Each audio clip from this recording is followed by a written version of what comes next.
Hello there, you're listening to the Sort Yourself Out podcast. We are kicking off February with a 2-part series on cultivating self-love. Nice. I'm your host, Janine Hunt, natural health therapist for over 30 years, hypnotherapist, lifelong student, and spiritual seeker. I like to seek out the most effective practices and techniques that provide the greatest bang for my buck and the fastest route to freedom from whatever is holding us back. I can't wait to share with you these powerful techniques so that you too can sort yourself out, know deeper meaning in your life, and best of all, a sense of inner peace. So let's get started. Well, hello there, and thank you so much for joining me today. This episode is airing in the run-up to Valentine's Day, so I wanted to discuss the practice and feeling of self-love.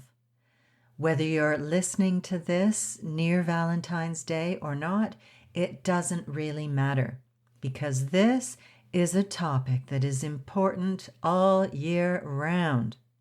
Self-love, self-esteem, self-worth, whatever you call it, they're all pretty much the same thing.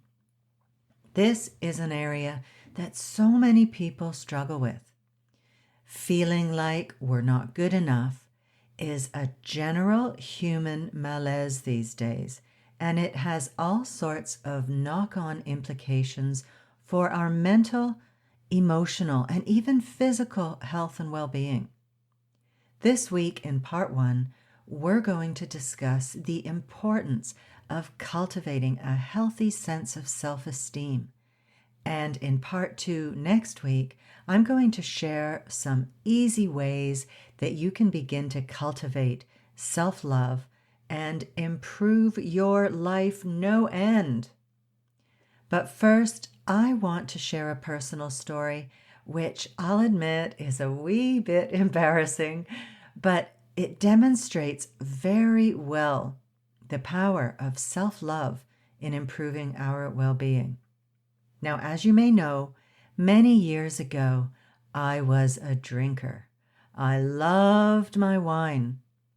But eventually, my drinking habits began to take their toll, and I needed to stop.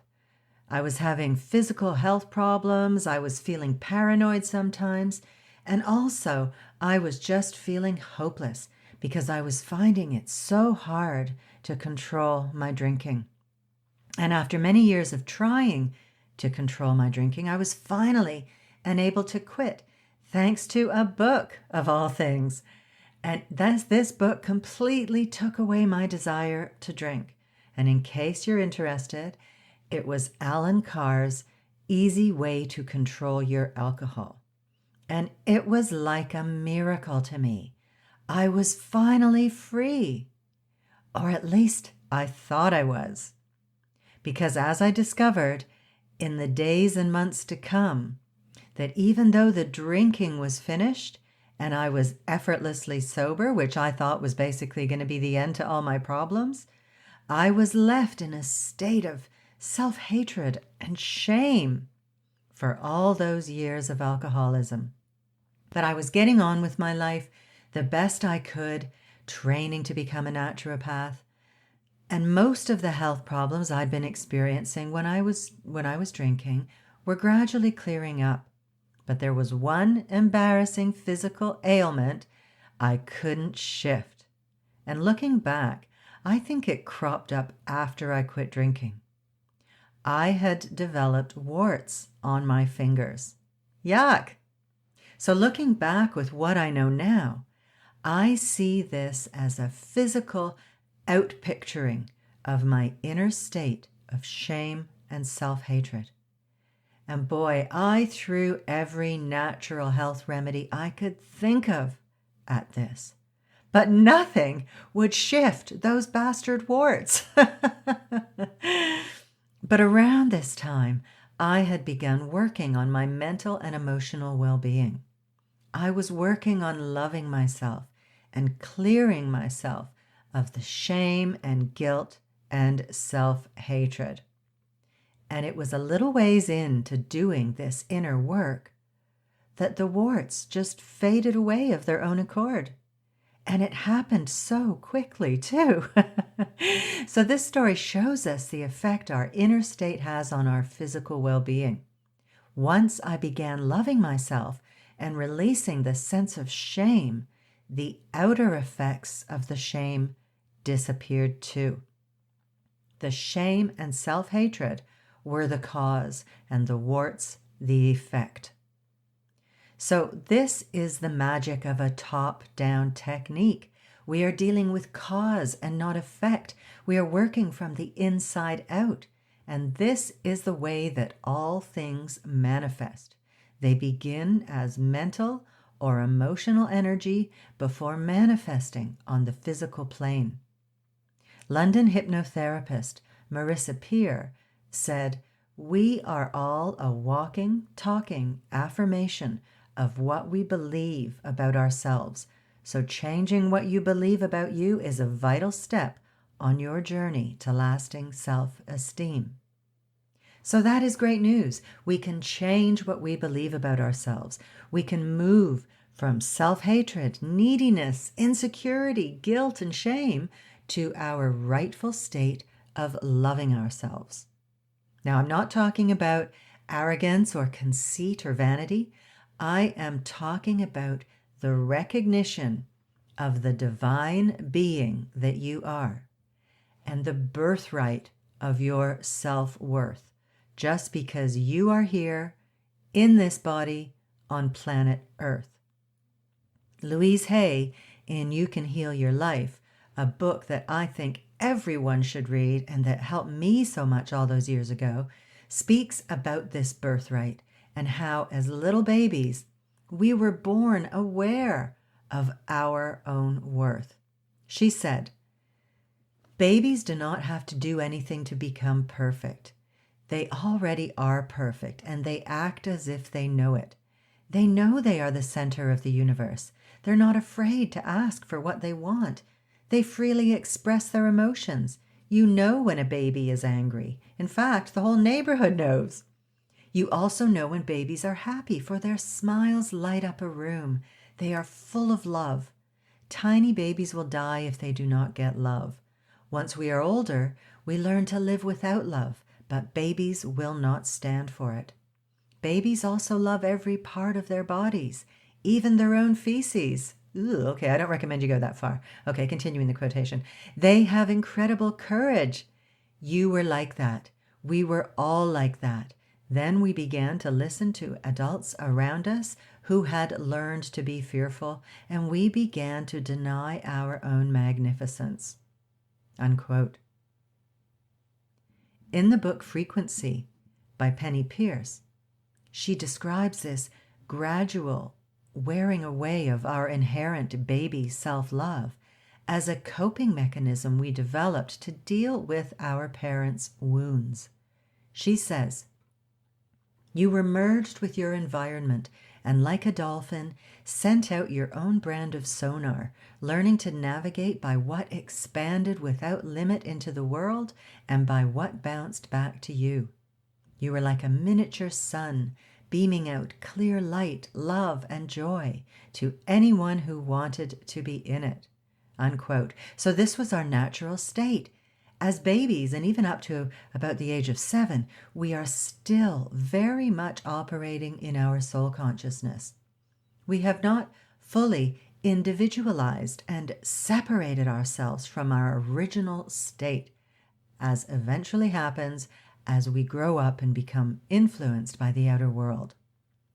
Penny goes on to explain that as your beaming baby energy of unconditional love reached your parents or others around you, wherever they had maintained their ability to love and feel empathy, your sonar passed through and your reality was validated or even magnified.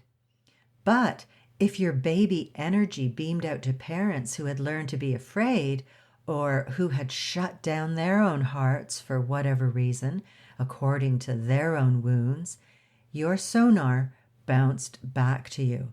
So say your father shut off his playfulness as a child because his parents were stern. And then he unconsciously took on that strictness and the belief that children need discipline. So when your boundless baby joy hits his rigid belief, you can't experience the truth about yourself, producing a sense of disorientation within you that negates your reality. You experience the not self that is slower, denser, sharper, and darker than you are. And this foreign sensation registers as pain. This is the beginning of your experience of the outside world, of separation, fear, and ego. But you learn that if you adapt your behavior to match your parents' beliefs, your energy doesn't bounce back uncomfortably. Penny goes on to say that you learn to flow your energy where it can flow and resign yourself to no movement in many areas. You mistake agreement with your parents' beliefs, emotional biases, and body postures for love.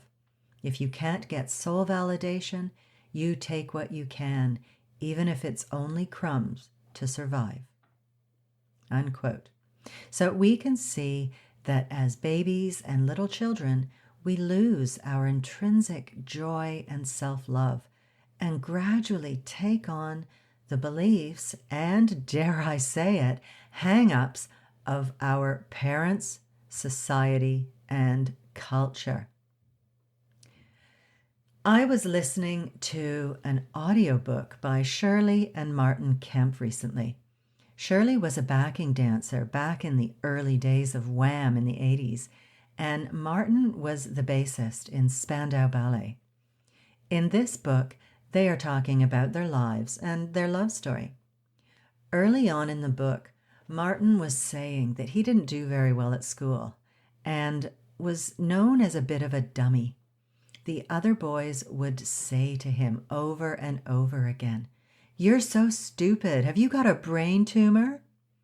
And then, in his early 30s, when Martin considered himself to be at the peak of his fitness, living in LA so he could get acting roles and going to the gym daily, eating more healthily than ever before, he developed a brain tumor the size of a grapefruit, which he had surgically removed, and another smaller one deep in his brain where it was inaccessible for surgery. Now, I am not saying categorically that it was the bullying by the kids at school and Martin's low self-esteem that caused the tumors, but it's an interesting correlation, is it not? And just so I don't leave you hanging, Martin and his family went through several tough years as he recovered from the surgery. Then they had to deal with the smaller tumor which had begun growing. The surgeons were talking about pulling the lobes of his brain apart and doing this and that in a nightmare scenario that would potentially leave him with speech, visions, and motor impairments, even if all went well. This being unacceptable, Shirley began looking for alternatives, and her good friend George Michael began searching far and wide, getting in touch with the best doctors, and eventually found a doctor doing experimental laser therapy. And George paid for him to have that treatment. And it just so happened that the only machine in the world was in a hospital near where Martin and Shirley lived. And the second tumor was treated successfully. Phew! Regardless of the cause of the tumors, we can see that in many cases, unless we deal with the inner causes, that outer conditions might not clear up, or if treated, they often return.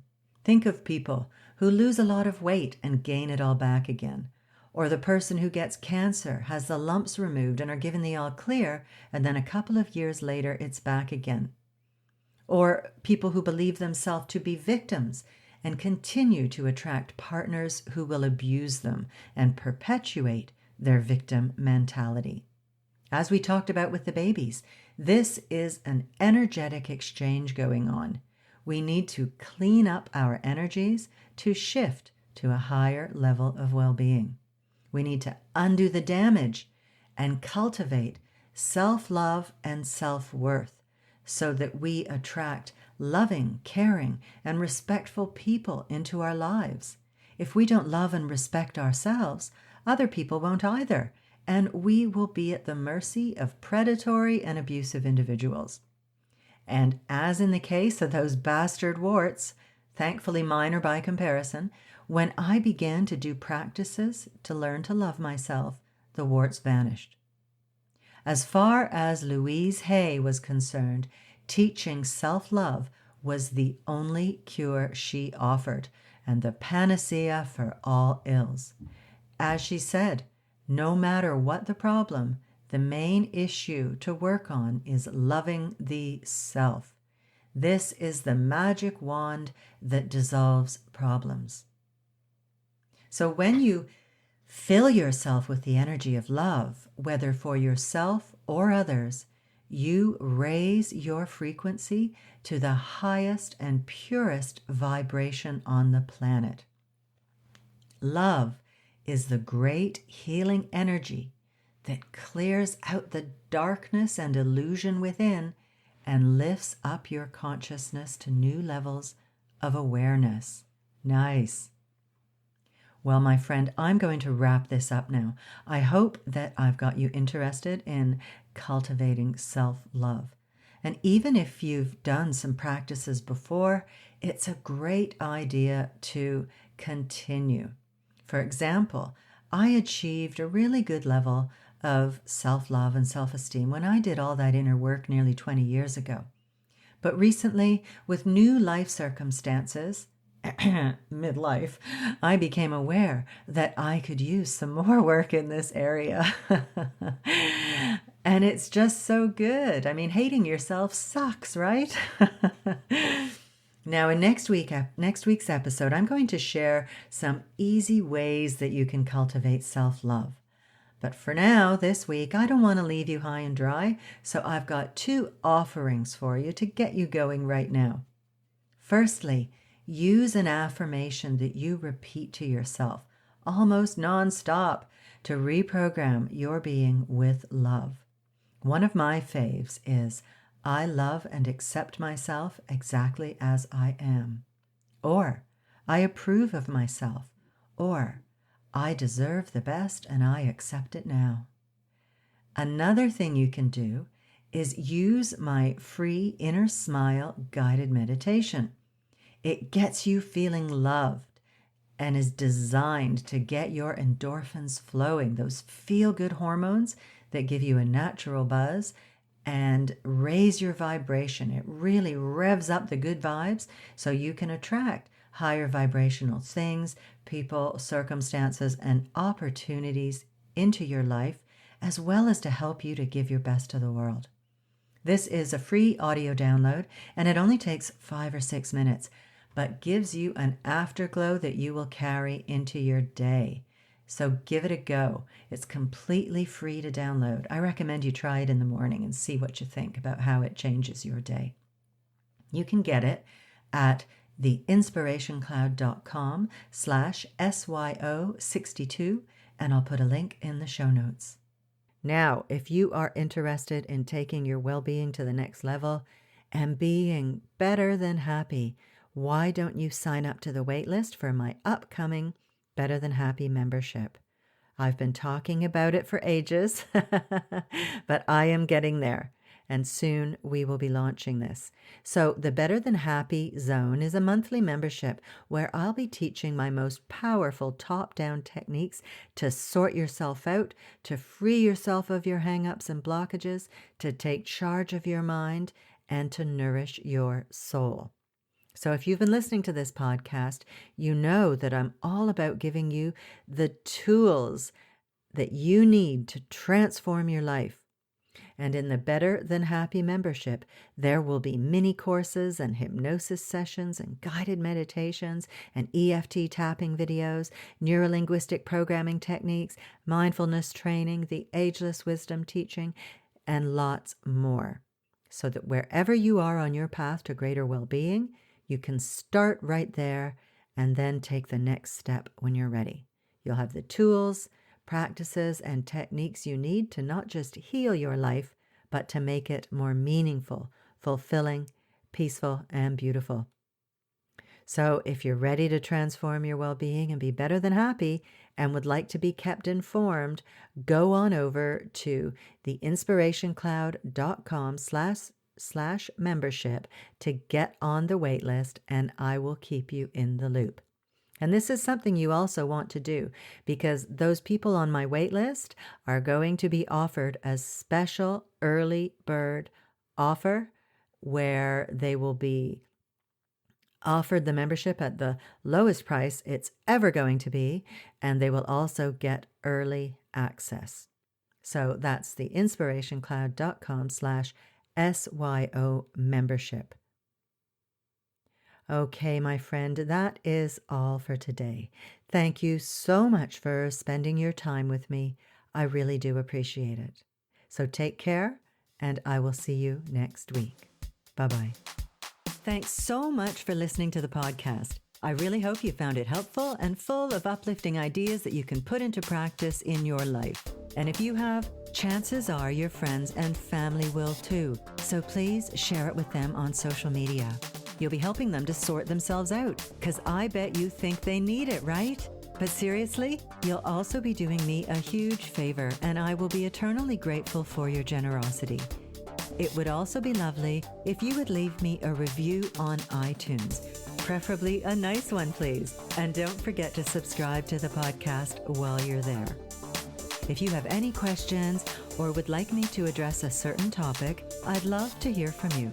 You can email me at info@theinspirationcloud.com.